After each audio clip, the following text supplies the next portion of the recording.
Olá, aqui é a doutora Camila Vidal, médica especialista em reprodução humana do Ceferp. Seja bem-vindo ao podcast Papo de Tentante. Vamos ao episódio de hoje?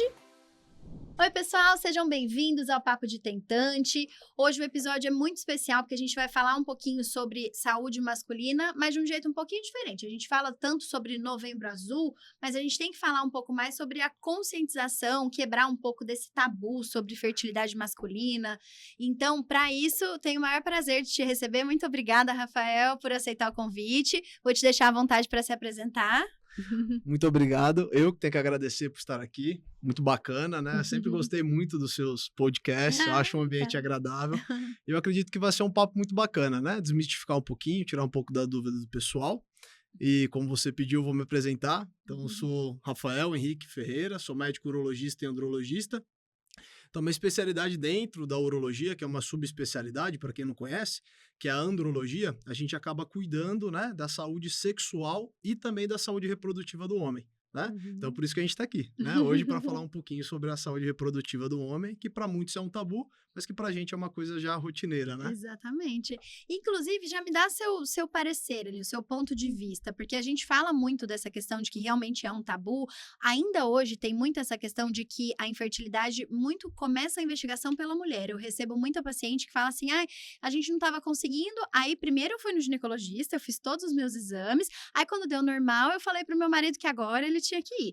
Vem melhorando, mas ainda é um pouco assim. Você percebe isso no consultório também? Percebo sim, isso daí é muito frequente. Esse mês de Novembro Azul é um mês onde a gente vê muito isso daí. As mulheres marcando muito a rotina do homem, né? Então, se você vai ver lá, você vai enviar uma receita para aquele paciente. Olha, esse telefone aqui no cadastro é seu ou da sua esposa, né?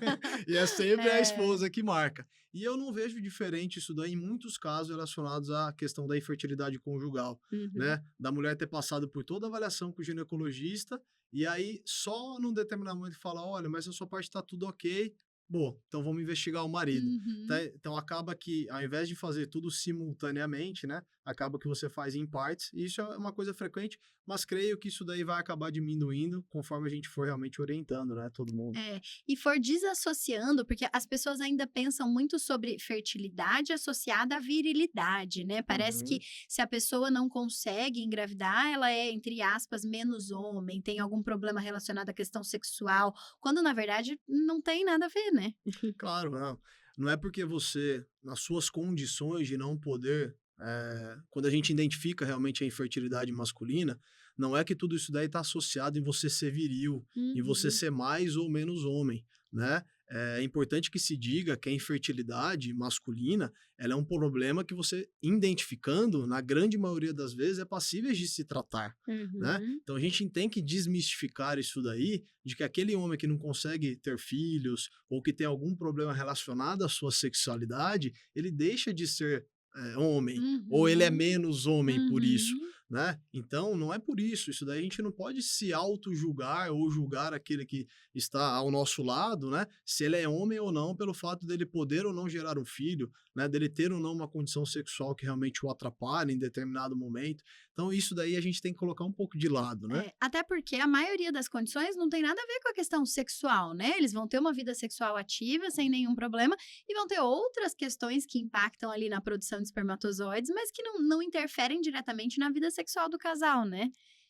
E tem muito essa questão de preconceito também, eu vejo com relação, por exemplo, fazer espermograma. Então, a gente fala muito isso para as mulheres, né? Do tipo, a gente como ginecologista, olha, você vai lá, você faz ultrassom, você faz esterossalpingografia, tem que colocar aquele contraste, aquele negócio que dói. E aí você vai lá, seu marido não quer fazer um exame de espermograma, que é uma coisa teoricamente tão mais simples, né? Porque tem muito desse medo ainda, né, Rafael? Sim, claro que assim, tem muitos pacientes que se incomodam em fazer o espermograma, né? Não se sentem à vontade de fazer, e até casos extremos que às vezes não conseguem fazer, mesmo que a gente, em casos selecionados, que a gente tira ele do ambiente da clínica, né? E deixa com que ele possa fazer, às vezes, no ambiente de casa, com a esposa, e mesmo assim, às vezes ele não consegue colher. Isso por uma condição emocional, psicogênica daquele paciente, né? Ou tem condições relacionadas à parte sexual também, que a gente pode até depois falar sobre elas, que impedem dele colher. Mas claro que existe também, né, essa vergonha de colher no laboratório. Ah, não vou fazer, porque lá vai ter um monte de gente olhando. Gente, para com isso, né? Dentro, por exemplo, do Ceferp tem, né, um espaço selecionado, um ambiente selecionado, onde realmente ele pode se sentir, né? Tudo bem que é um exame desconfortável às vezes para ele, sim. mas poxa, a mulher faz tanta coisa, né?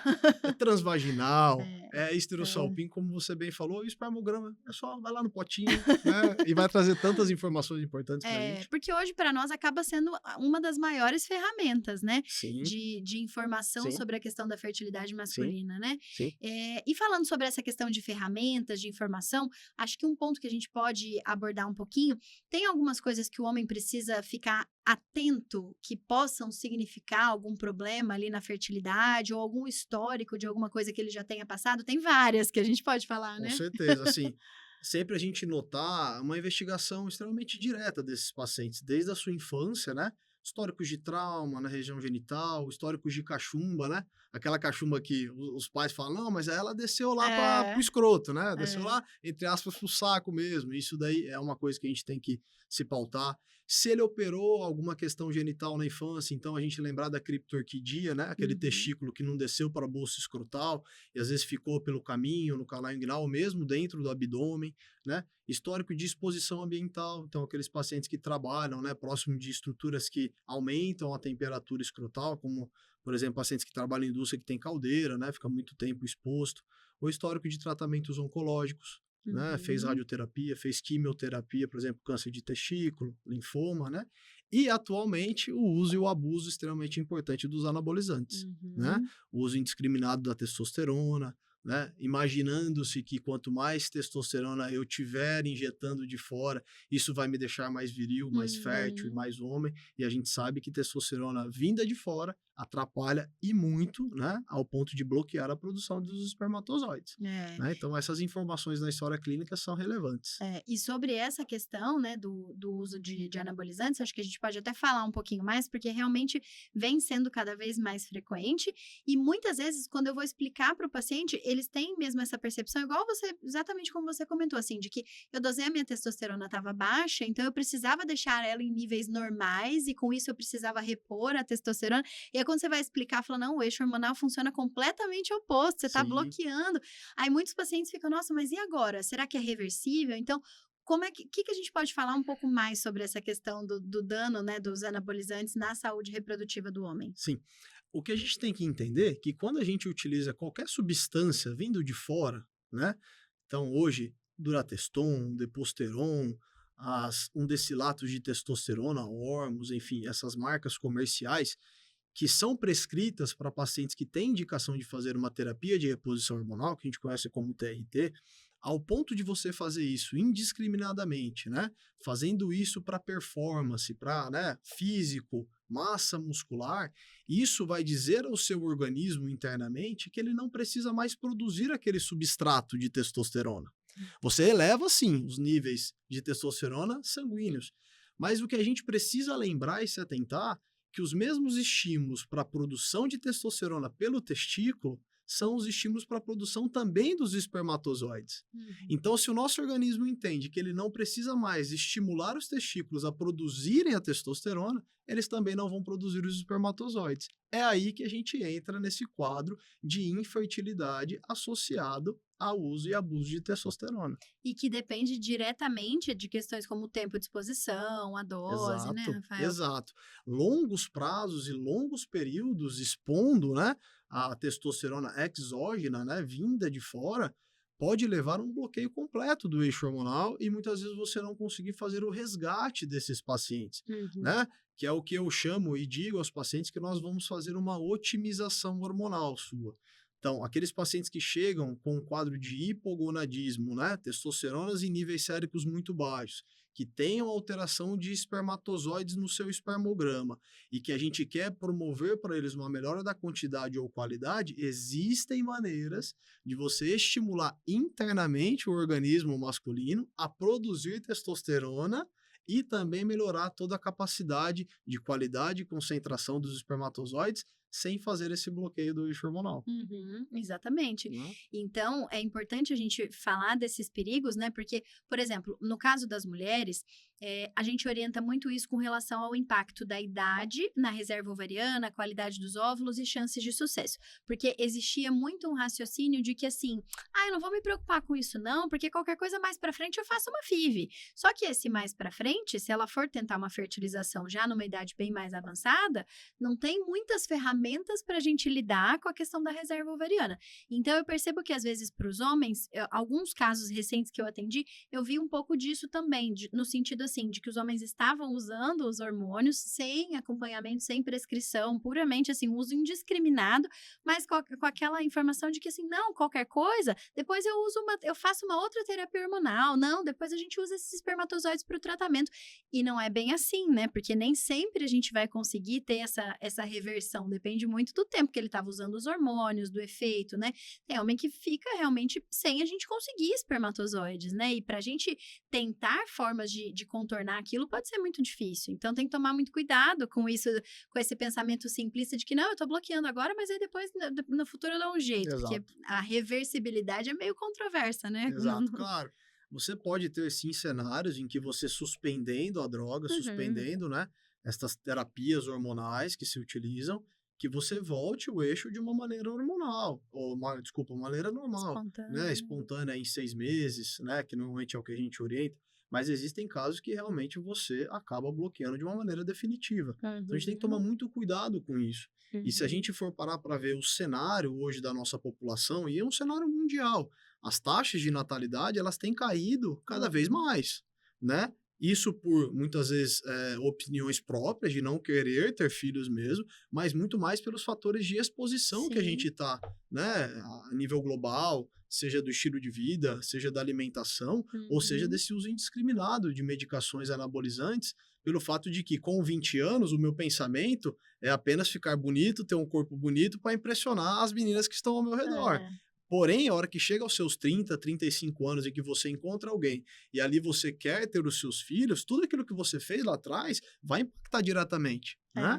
Porque você costuma dizer isso, eu acho muito legal. O tempo é óvulo, mas o tempo também é espermatozoide. Então, quanto mais velhos nós vamos ficando, né? A nossa qualidade, a quantidade dos nossos espermatozoides, né? A capacidade fértil que a gente vai ter, ela diminui também. E isso também, olhando para trás, tudo que a gente for exposto, isso pode impactar diretamente no problema que a gente tem atual.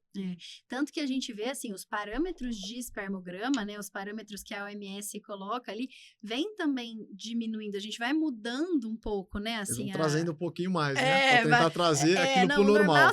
Você vai baixando a régua um pouquinho, né, agora cada vez mais o menor ali acaba sendo normal. Porque tá mudando pelo nosso estilo de vida realmente, né, com certeza. Principalmente. A gente tava falando um pouquinho antes de começar a gravar sobre essa questão da saúde, né, e você pode falar um pouquinho sobre essa questão de como isso impacta diretamente na produção dos espermatozoides? Claro. Se a gente for pensar que tudo que a gente faz vai impactar diretamente na nossa qualidade de saúde, de vida, né? Então, quando a gente avalia o espermograma, nada mais é do que um indicativo de como está a minha saúde, como está a saúde masculina. Então, quando eu olho lá e você tem problemas na quantidade, problemas na qualidade, quando a gente vê motilidade, as formas dos espermatozoides, a vitalidade, a capacidade dele estar sobrevivendo naquele meio em que você próprio cria, é o que você vê como está a qualidade de vida daquele paciente. Então, se você tem hábitos de vida saudáveis, e vamos começar pelo sono, porque sono impacta diretamente nos nossos níveis hormonais, nos nossos níveis de melhora do nosso espermograma, como outras coisas. Hábitos alimentares, porque quem dorme menos come muito mal, né? Porque sempre vai buscar comer mais carboidrato, vai querer mais doce, né? Para saciar todo aquele processo inflamatório que você cria. Atividades físicas, que às vezes ele fala assim, mas eu jogo uma bolinha só no domingo. Poxa, mas o que você faz nos outros 6 dias da sua semana, né? Hábitos e vícios, cigarro, tabagismo, esses vapers hoje, né? Que é mais docinho, então não tem problema, já que é docinho não tem. E impacta muito quantas pessoas estão tendo problema com isso, né? E tudo isso daí pode gerar problemas de doenças crônicas. Aí você vai ser hipertenso, você vai ter um diabetes, e a gente sabe que todo esse processo que causa uma cascata inflamatória geral, né? No nosso organismo, sistemicamente, pode lesar os nossos espermatozoides, porque o testículo ele é muito sensível a qualquer mudança, né? Ele é sensível às mudanças de temperaturas, né? Então ele é sensível a todo esse processo de oxidação, de processo de radicais livres, de inflamação crônica. Isso lesa diretamente a nossa produção, a nossa capacidade de ser fértil. E a gente acabou assim, a gente fala muito dessa parte de suplementações, é importante também, mas eu vejo que a gente como que eu posso explicar? A gente acaba não dando tanta importância para os nossos hábitos de vida e a gente acha que as vitaminas vão resolver o nosso problema, né? Eu tenho que suplementar isso, aquilo, outro, mas eu continuo comendo mal, dormindo mal, né? Sim. Não fazendo nenhuma atividade física. Exato. Você estava comentando, eu lembrei de um paciente que eu atendi e ele estava falando, eu comecei na academia, eu emagreci e tal, eu tô fazendo agora atividade física, tô fazendo acompanhamento com nutricionista, e aí em um certo momento, depois de que ele falou tudo isso, em um outro momento da consulta, ele comentou que ele estava tomando melatonina. E aí ele falou assim, nossa, eu comecei a tomar melatonina e eu tô dormindo tão melhor, você acha que é por conta da melatonina? Eu falei, olha, pode ser, mas você acabou de me contar que você emagreceu, que você tá comendo melhor, que você tá dormindo. Então, assim, isso tudo conta muito mais, né? Então, a gente precisa olhar para esse todo. Lógico que tem a questão da suplementação, que a gente pode falar um pouquinho também. Com certeza. Mas olhar para a parte do estilo de vida mesmo, né? Porque isso é uma coisa que vai partir diretamente de você, né? A gente orienta os pacientes todos, mas é o que eu falo sempre para eles. Falo, olha, toda essa orientação que eu vou dar para você, isso vai ser uma troca. É 50% a sua parte e pode ter certeza que eu vou fazer a minha. E essa parte da mudança de estilo de vida, a gente sabe que não é fácil. Não é fácil para eles mudarem a rotina, dormirem melhor. Às vezes eles têm, né? Tem um trabalho que os levam a dormir mais tarde, tem pessoas dentro de casa que às vezes merecem cuidados dele, a gente não sabe como é a rotina daquele casal, mas que realmente isso daí vai impactar. Então, se ele mudou o estilo de vida, não foi a melatonina que fez ele dormir melhor, né? Foi ele, realmente, ele fez a mudança acontecer. E aí, às vezes é um placebinho ali, né, que fez ele dormir melhor, né? E sobre essa parte de alimentação e suplementação, tem algum cuidado? Lógico, a gente tem que sempre olhar de forma individualizada para cada paciente, mas tem alguma orientação mais geral que você indicaria para os homens que estão pensando nesse cuidado com a saúde e a fertilidade? Sim, eu sempre faço uma orientação muito básica, claro que eu tenho sempre o apoio de uma nutricionista, que eu acho isso daí extremamente, é uma particularidade, elas lidam muito melhor do que isso daí. Com certeza. Né? Mas tem muito a se falar, por exemplo, a diminuição da cafeína é uma das coisas que a gente sabe que impacta diretamente nas questões de qualidade, a gente nem imagina, às vezes, os casais, né? Outra, mas eu amo cafeína, né? 300 ml de manhã, à tarde, e é uma coisa importante, até mesmo a maneira como a gente cozinha os alimentos, né? O tipo de panela que você cozinha, o tipo de óleo que você usa para fazer aquilo ali. Então, eu sempre oriento para eles e eles sabem como que é ter uma questão de alimentação saudável, né? Um consumo rico em verduras, frutas, legumes, uma boa hidratação, evitar principalmente produtos industrializados, né? Esses produtos condimentados, né? Evitar tudo isso daí e, claro, prática de atividade física. E o necessário for fazer a introdução de vitaminas, né? Específicas para aquilo. Vitamina E, selênio, zinco, né? Aquilo que estiver faltando, você fazer um balanceamento, tudo isso daí, que ajuda muito nas questões de radicais livres, né? De processos oxidativos, né? Mas é imprescindível um acompanhamento com o colega nutricionista, porque eles sabem fazer isso daí extremamente, né? Com certeza. Ajuste fino mesmo, né? Que a gente não sabe muito, a gente né? na medicina às vezes a gente até peca, né? Naquilo ali na alimentação. Não pode ser muito parâmetro ali, mas um ajuste fino para aquilo. Mas com certeza, trabalhar em equipe faz toda a diferença. Com certeza. Né? Acho que em tudo, né? Sim. Na fertilidade é extremamente importante. E um outro ponto também, assim, que é bem frequente, que eu vejo que traz bastante dúvida sobre varicocele, né? Então, tem uma certa preocupação, como que o homem vai suspeitar que ele possa ter ou não varicocele, o histórico da família é importante ou não, ter varicocele significa que ele vai ter que operar, porque aí ele já chega morrendo de medo, né, da cirurgia. O que a gente pode orientar? Então, primeiro a gente tem que entender o que são as varicocele, o que é a varicocele, né? A varicocele nada mais é do que aquelas veias dilatadas no escroto, né?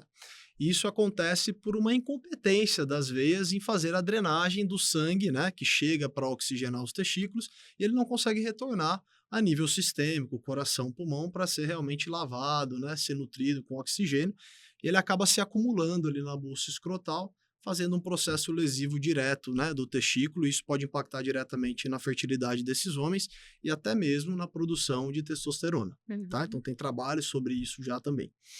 E a gente tem que entender que 40% da população masculina é portador de varicocele. Mas nem sempre esses 40% vão ter problemas de fertilidade. Tá?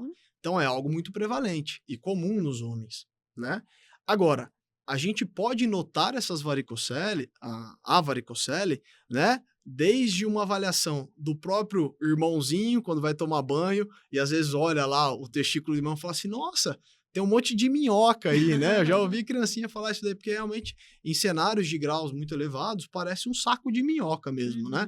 O testículo, aquelas dilatações das veias, né? Mas o autoexame é muito importante, né? Às vezes ele vai sentir alguma dilatação no testículo, às vezes ele vai notar uma assimetria testicular, então o testículo do lado direito vai ser maior do que o do lado esquerdo. Isso é importante ele notar, porque pode ter uma diminuição do volume por lesão, né, dessa varicocele, né, e isso pode fazer buscar, né, um atendimento com o especialista. Então, por isso que também até nessa campanha do Novembro Azul, quanto mais cedo o homem for, igual a mulher vai. A mulher tem a sua primeira menstruação, quem que ela busca? O ginecologista. Então, por que o menino, quando começa a adolescência, também não buscar o urologista? E aí, nesse cenário, a gente consegue identificar. E dito isso, a varicocele, nem sempre ela é cirúrgica, né? Existe pacientes que a gente acompanha aquele paciente, principalmente aquelas varicoceles subclínicas, né? Que a gente identifica só no ultrassom, por exemplo, mas que não causam nenhuma repercussão, né, no padrão de fertilidade. Quantos casais que você vê que o homem tem varicocele e tem filhos? Sim. Sem nenhum problema, né? Às vezes vai impactar numa infertilidade secundária, eles têm um filho e depois eles não conseguem ter outros, né? Então, quando a gente fala da varicocele impactando nas questões agora da fertilidade, é justamente por esse processo que ela causa de lesão direta do testículo, né? Aumentando a região escrotal, aumentando a produção de radicais livres, a oxidação direta do seu testículo, danificando o material genético, por isso que a gente faz até um exame muito importante, que é a fragmentação do DNA espermático, e muitas vezes na varicocele vão estar elevados, então isso mostra que o material genético vai ser danificado, e dito isso, quando o casal tem dificuldade de engravidar, a varicocele pode ser sim um fator de risco e uma causa identificável e tratável. Aí sim ela vai ser de caráter de tratamento e cirurgia. E quando nós falamos em cirurgia, nós temos que orientar esses pacientes que a cirurgia padrão ouro para correção de varicocele, ela é por técnica microcirúrgica. A gente precisa se utilizar do microscópio, né? Onde a gente vai ter um aumento de grandes dimensões, 20, 27 vezes daquilo que eu enxergo, eu consigo aumentar, e aí sim tratar somente as veias doentes. Né? Então é muito importante a gente dizer isso ao paciente. Né? E você já falou dessa questão da fragmentação, já vou deixar aqui um pré-convite, um spoiler, porque hoje a gente recebeu, bom, eu recebi a informação hoje, não sei exatamente quando ela entrou em contato, mas ela mandou uma mensagem para nós, dizendo que uma futura nossa paciente que estava maratonando o podcast e que o esposo teve uma alteração da fragmentação do DNA, e aí ela estava um pouco com dúvida sobre esse assunto, e aí eu já até falei para a equipe, falei, não, nós vamos colocar aqui na programação um episódio só sobre fragmentação do DNA. Então, vou te deixar aqui pré-convidado para a gente poder falar depois dessa parte. Nem vou entrar muito nesse assunto agora para a gente falar depois. Combinado. Então, resumindo, nem toda varicocele é cirúrgica, né? O homem não precisa ficar com medo, mas precisa sim procurar ajuda, porque esse dano é imprevisível, a evolução da varicocele também é imprevisível, né? Com certeza. E um outro ponto que eu vejo que é até um certo estigma e que, na minha visão pessoal, assim, é uma das maiores evoluções que a medicina reprodutiva trouxe para o homem é nos casos de azospermia, onde a gente não encontra espermatozoides, né, no ejaculado, e antigamente aquele homem ele receberia um rótulo, né, de que ele é estéril, ele é estéril, ele não pode ter filhos e acabou e tem que adotar, e hoje a gente vê que não é bem assim, a azospermia não significa de forma alguma impossibilidade, né, tem toda uma investigação que a gente pode fazer, toda uma proposta de tratamento e que muitas vezes a gente vai conseguir, né, os espermatozoides para dar andamento, né, Rafael? Sim, com certeza. Então, acho que esse cenário da zoospermia, ele é um pouco temeroso, né? Os casais, quando recebem essa notícia, realmente é um impacto muito grande que geram para eles, mas a gente tem que entender que existem saídas, né? Existem dois caminhos quando a gente fala de azospermia. Ou nós vamos ter um paciente que tem uma azospermia por um fator obstrutivo, o mais comum deles, por exemplo, são aqueles pacientes que operam de vasectomia, né? ou que sofreram um trauma, ou que tem algum processo inflamatório na região do epidídimo, e isso impede do espermatozoide passar, né, em todo o seu trajeto e ser eliminado no ejaculado. Mas existe também o problema da zoospermia não obstrutiva, que é o que eu costumo dizer que é um defeito na fabricação, né? O testículo realmente ele está com algum problema, alguma insuficiência, que ele não está sendo produzido adequadamente ao ponto de conseguir sair no ejaculado, e a gente tem esse cenário da zoospermia não obstrutiva. Que uma das causas muito, hoje, atualmente presentes, é o uso e o abuso de testosterona, certo? Que faz aquele bloqueio, como a gente conversou nesse início do papo, né? E sabendo que você, tirando a testosterona, aguardando às vezes o eixo se recuperar, ou mesmo otimizando e estimulando o eixo hormonal endogenamente, você consegue reestabelecer o processo de produção de espermatozoides. Mas entender também que existem outras causas. Causas endócrinas, causas hormonais e principalmente as síndromes genéticas, né? Que é a gente precisa ativamente investigar esses pacientes, se existem ou não alterações genéticas, não só fenotipicamente, né? Mas também alterações genéticas do material genético do espermatozoide. E uma causa também, por isso que a gente sempre investiga a varicocele pode ser uma das causas identificáveis, tratáveis e que podem modificar o quadro desse homem todo, certo? Então, a gente não pode dizer que ela é estéril até o momento em que a gente não fizer a investigação. Exato. E muitos desses cenários a gente consegue contornar para conseguir espermatozoide, né? Principalmente nos casos de azospermia obstrutiva, né? O que eu costumo falar, a gente vai contornar, a gente vai lá na origem da produção de espermatozoides, aspirar ali para tentar conseguir para utilizar para fertilização, né? Eu já tive paciente, inclusive, que tinha na verdade, ele não tinha bem uma azospermia, ele tinha uma ejaculação retrógrada pós-trauma. E então a gente colheu espermatozoides pela urina, alcalinizou a urina para poder usar os espermatozoides para formar embriões. Então, assim, inclusive eles engravidaram na primeira tentativa. Eu fiquei impressionada porque eles tiveram uma evolução muito boa, assim, de todo o tratamento. E são casos que, assim, até antes da medicina reprodutiva, iriam ser interpretados como, não, esse homem não pode ter filhos, né? Sim. E que muito hoje já mudou de tudo isso, né? Com certeza. E até para a gente entender esses casos de azospermia obstrutiva, como você bem disse, né? Sendo uma das causas mais comuns e realmente que chegam de casais, às vezes, de segunda união, por exemplo, né? Casamentos que separou e agora tem um novo relacionamento, são os homens que fazem vasectomia, né? Que realmente eles não têm a passagem de espermatozoide, caracterizando essa azospermia não obstrutiva, e eles vão ter duas saídas, né? Ou eles podem pensar em fazer o processo de reversão dessa vasectomia, lembrando que isso a gente tem que sempre avaliar o tempo que foi feita a vasectomia, porque a taxa de sucesso está muito atrelada ao tempo, quanto menor o tempo, maior a taxa, né? Como foi feita essa vasectomia, é difícil você saber como foi feita, porque às vezes você não tem o histórico médico desse paciente, né? Entender quem vai fazer, né? Se aquele profissional realmente ele está apto, está habilitado a fazer a reversão de vasectomia, por ser um procedimento microcirúrgico e um dos mais delicados que você faz dentro dessa área da fertilidade masculina, e também olhar para a mulher, né? Olhar para ela em ver idade, né? Exato. Se ela é uma mulher menor do que 35 anos, avaliar a reserva ovariana dessa mulher. Então, a gente tem que entender um âmbito geral desse casal para ver o que vai ser melhor para ele. Será que a reversão de vasectomia é o melhor para esse cenário? Ou será que técnicas de recuperação espermática, né, por punções, né, seja testiculares ou epididimárias, associada à técnica de FIV, né? Então, a gente tem que colocar eles numa caixinha, assim, né? Pra saber onde eles vão se encaixar. Você vê como na fertilidade a gente tem que trabalhar em conjunto, né? Olhando para o homem e para a mulher, né? Você falou dessa questão da vasectomia. Eu falo muito isso também com relação a pacientes que têm endometriose. Então, às vezes elas chegam e falam, mas e se eu fizer a cirurgia, pode melhorar? Olha, depende, mas pra gente falar em cirurgia de endometriose, além da sua reserva ovariana, do grau da endometriose, como é que estão os fatores do seu parceiro, né? Com certeza. Será que se a gente otimizar essa endometriose, a gente vai ter boas chances pelo fator masculino também ou não? Então, a gente tem que trabalhar em conjunto para todos os cenários, né? E os casais se impressionam, né? Quando você lida não só com aquele que te busca. As mulheres buscam você, os homens me buscam ali.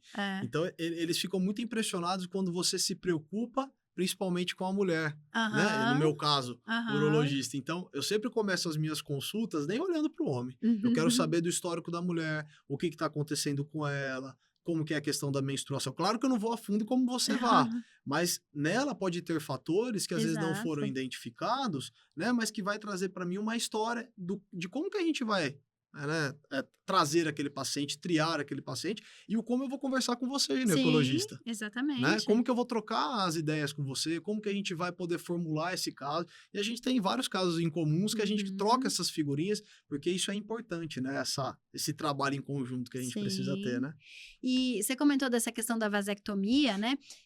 A gente vem tentando cada vez mais falar da conscientização de preservação da fertilidade para os dois, para o homem e para a mulher, mas no caso do homem especificamente, tende a ser muito simples, porque é um congelamento. Ele vai lá, faz uma coleta, normalmente com essa uma coleta a gente já consegue fracionar a amostra para manter congelada.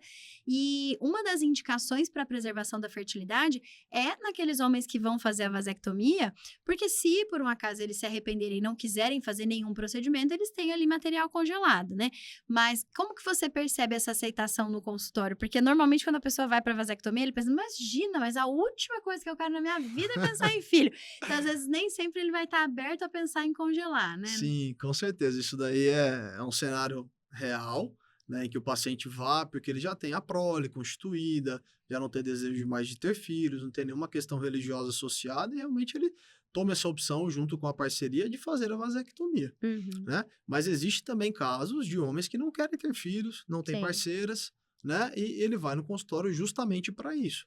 Então, o que mais falta, eu acredito, é a falta de orientação a esses Sim. pacientes que, olha, tudo bem, a gente vai fazer o procedimento de vasectomia, que tem uma taxa de sucesso de 99% de contracepção, mas você, em um determinado momento da vida, pode ser que você queira ter filhos. A gente não Uhum. sabe, hoje a gente é um, daqui a pouco a gente vai, pode Uhum. ser outro, vai encontrar o amor da vida, vai querer ter Uhum. filhos, enfim. Então, é importante a gente orientar que existe essa possibilidade de congelamento seminal. Então, acho que falta um pouco mais de orientação, né, a esses pacientes de que eles podem preservar a sua fertilidade e aí eles vão passar por um processo de vasectomia, Uhum. né? Outro ponto importante, assim, que eu vejo também, a gente fala dessa questão de fazer o espermograma, né, do tabu que é fazer o espermograma, e tem muito também, às vezes, do homem falar assim, ah, mas vou fazer o espermograma, então eu vou ficar 5, 7 dias, vou ficar 10 dias, porque quanto mais tempo eu ficar em abstinência, vai ter lá um monte de espermatozoide, aí vai vir um exame normal, né? Então, tem muito disso, assim como eles têm preocupação com, ah, mas será que é porque eu bebi tal coisa um pouco antes? Será porque aconteceu isso? Então, acho que a gente pode falar um pouquinho sobre o que pode falsear ali o resultado do espermograma, essa questão da abstinência, por que é importante a gente se ater ao período de abstinência, nem mais nem menos, né, Rafael? Sim. É, eu costumo dizer aos pacientes que me procuram, que eu falo, olha, o exame de espermograma é um exame extremamente artesanal, desde a sua coleta até a sua avaliação, né? Então, primeiro de tudo, escolher um local adequado para você fazer o seu exame, né? Uhum, Porque às vezes a gente vai fazer um espermograma nesses laboratórios gerais que fazem N exames, né? Não que eles façam errado, não é isso. Mas que às vezes eles não dão a certa importância que laboratórios como clínicas de reprodução dão, né? Em uhum, fazer a coleta rápida, a análise o mais rápido possível, para que não haja oxidação, para que não haja perda do material, temperatura, ambiente, exposição. Tudo isso daí impacta também. Claro que todo o cenário do paciente também pode impactar, né? Cenário de nervosismo, de ansiedade, às vezes alguns com dificuldades até de coleta, uhum, né? Então, saber que naquele ambiente que ele vai fazer é conhecer o ambiente, não tem problema nenhum. Conheça o ambiente onde você vai, se familiarize com aquilo ali e tira esse problema da cabeça que vai ter gente olhando, vai ter alguém te observando, e não tem nada disso, né? E quando a gente fala em tempo de abstinência, a recomendação é que nós temos de 3 a 5 dias apenas. Né? Que a gente não faça mais do que isso daí, porque isso daí pode prejudicar, na verdade, a qualidade da avaliação daqueles espermatozoides, né?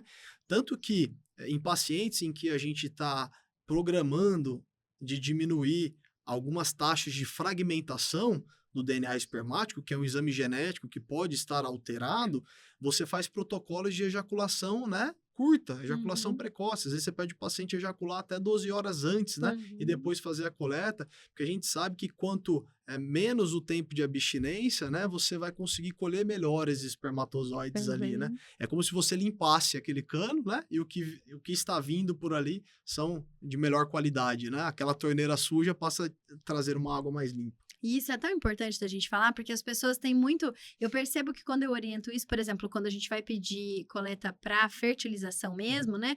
Normalmente a gente fala, olha, 2 dias de abstinência para nós já é suficiente, é até melhor do que se tiver mais tempo de abstinência. E eu percebo que às vezes eles ficam assim, mas como? Né? E aí eu vou gastar meus espermatozoides, você vai precisar deles, você vai precisar usar. Mas é porque eles não entendem essa questão, né? De que a qualidade para nós vai ser melhor do que só a quantidade. Quanto mais guardar, parece que mais vai vir, né? Com melhor qualidade, mas não é assim. O que a gente às vezes espera nas técnicas de fertilização in vitro, às vezes nem é quantidade, né? Exato. A gente quer os melhores, a gente quer a qualidade. Tanto que quando a gente ejacula, são 300 milhões, mas apenas um vai atingir o outro. A gente precisa desse um, né? E o que a gente quer desse um é qualidade. Exato, exatamente. Rafael, eu queria te agradecer muito pela nossa conversa. Imagina. Foi muito, muito enriquecedora. Tenho certeza que ajudou muito as pessoas a abrirem um pouco mais a cabeça, né, para o universo da fertilidade masculina. Te convidar a voltar mais vezes para o podcast. Já tem o nosso podcast aí de fragmentação para a gente conversar em breve. E vou te deixar um espaço também para deixar um recado para os casais, para os pacientes que estejam ouvindo a gente. Tá, joia. Bom, queria te agradecer, Camila. Muito obrigado pelo convite. Foi um prazer estar aqui com vocês. Espero que tenha esclarecido muitas dúvidas, né? E o que eu tenho para dizer aos casais é que vocês que estão lidando com esse processo, né, de fertilidade e problemas durante essa passagem, esse caminho que vocês estão enfrentando, o que vocês têm que ter a certeza é que vocês nunca vão estar sozinhos.